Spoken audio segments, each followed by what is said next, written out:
We are trying to save democracy. We love this country. That's why we're fighting so hard to save it. This weekend, hundreds of No Kings protests are expected to take place nationwide. The Trump administration is speaking out on the demonstrations as protesters look to take to the streets.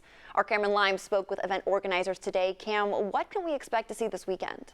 Jesse, these protests have ramped up throughout the year, and organizers for this weekend's event hope to see thousands of people out on the streets. No King's website says there will be a major protest up in Columbia and several smaller ones across the state. Now, I've been covering these protests since they began earlier this year, and these events have only been growing in size. Back in June, there were 1,800 protests nationwide. This time, organizers expect 2,500. Organizers say this weekend's protests were planned back in September, and with the government shutdown, they're hoping to see even more people turn out. People are sick and tired of this ridiculous authoritarian government, and it's no longer a slide into authoritarianism.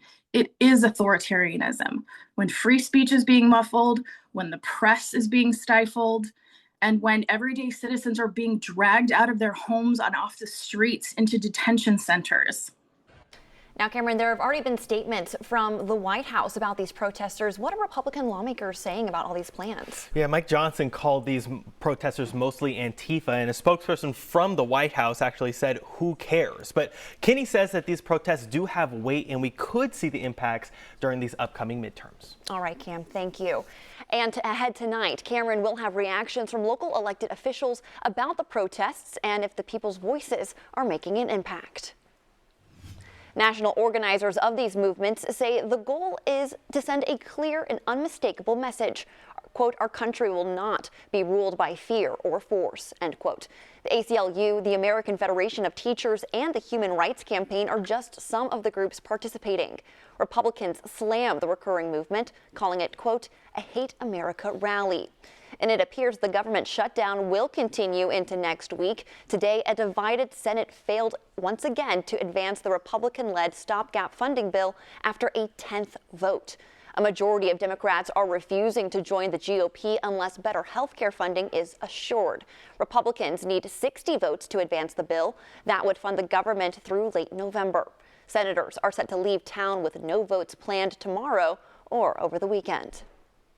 I think today will be the 10th vote that we take to reopen the government. Our friends on the other side refuse to cooperate because they want a bigger rally. And frankly, they say they might keep this government shut down for the rest of the month. I will say, without any question, there is no reason to be shut down. Senator Scott says Democrats have voted time and time again to reopen the government with no strings attached, but not this time.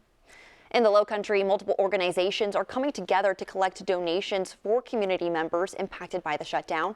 The Moncks Corner VFW, Towns for Troops, and Southeast Chapter and Armed Forces Insurance are collecting food, monetary donations, household items, and more.